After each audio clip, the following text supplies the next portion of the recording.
ডোর খুলতে তোমাদের কতক্ষণ সময় লাগে শুনি? সেই কখন থেকে বেল বাজিয়ে যাচ্ছে। বাপু বাড়ি, নিজের বাপু বাড়ি এসে যদি আধ ঘন্টা ধরে বাইরে দাঁড়িয়ে থাকতে হয় তাহলে কেমন লাগে বলুন? বদ্দা কোথায়? আর ছোটদা? কি কি পান্তুয়া? পান্তুয়া খায় না, খেলে গা গুলায়।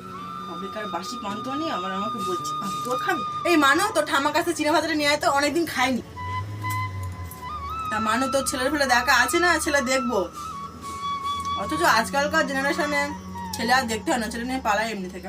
আমার বড় বৌদির এত কিপটি না, এই তো কদিন আগে মানুষ জন্মদিন হলো, এইটুকু মিষ্টি দিচ্ছে। আজকালকার দিনে কেউ কি এত ছোট ছোট মিষ্টি দেয়? আর ছোট বৌদির কথাই ধরি না, ছোট বৌদি আমার মায়ের প্রত্যেক দিন মুখে মুখে তর্ক করবে, প্রত্যেক দিন। কাজ করবে না, কিচ্ছু করবে না, আবার কিছু বলতে গেলে মুখে মুখে তর্ক করবে। কি বলবো বলো তো দুই বৌদিকে? মায়ের তো বয়স হচ্ছে বলো, মায়ের হাতে দুটো কোথায় কাজ করবে কোথায়? দুই বৌমা তো রকম ধারি। বদ্দা আসলে বলবে যে আমি এসেছিলাম, সময় পেলে একটু যেতে পারো না আমার কাছে? তোমাকে বলে বলে আর হয় না। আচ্ছা মা, আমি এবার এলাম, সময় মতো ওষুধ টষুধ খেয়ে নিও।